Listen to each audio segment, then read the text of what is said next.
للہ وحدہ والصلاة والسلام علی من لا نبی بعد اما بعد۔ ناظرین کرام، دروس سیرت میں آج کے درس کا عنوان ہے محاذ آرائی کی دوسری صورت۔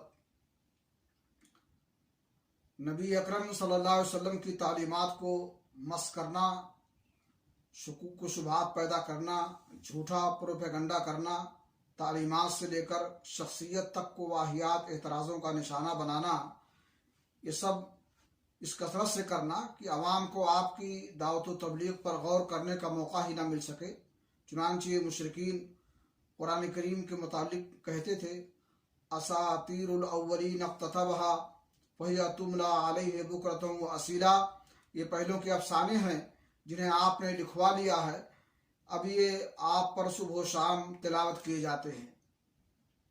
ان ھذا الا افک افتراہ واعانہ علیہ قوم آخرون، یہ محض جھوٹ ہے جسے اس نے گڑھ لیا ہے اور کچھ دوسرے لوگوں نے اس پر اس کی اعانت کی ہے۔ مشرکین یہ بھی کہتے تھے انما یعلمہ بشر، یہ قرآن تو آپ کو ایک انسان سکھاتا ہے۔ رسول اللہ صلی اللہ علیہ وسلم پر ان کا اعتراض یہ تھا ما لہذا الرسول یأکل الطعام ویمشی فی الاسواق، یہ کیسا رسول کہ کھانا کھاتا ہے اور بازاروں میں چلتا پھرتا ہے۔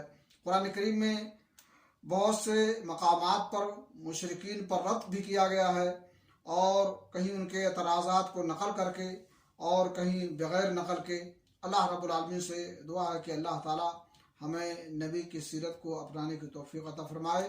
وآخر دعوانا الحمد للہ رب العالمین۔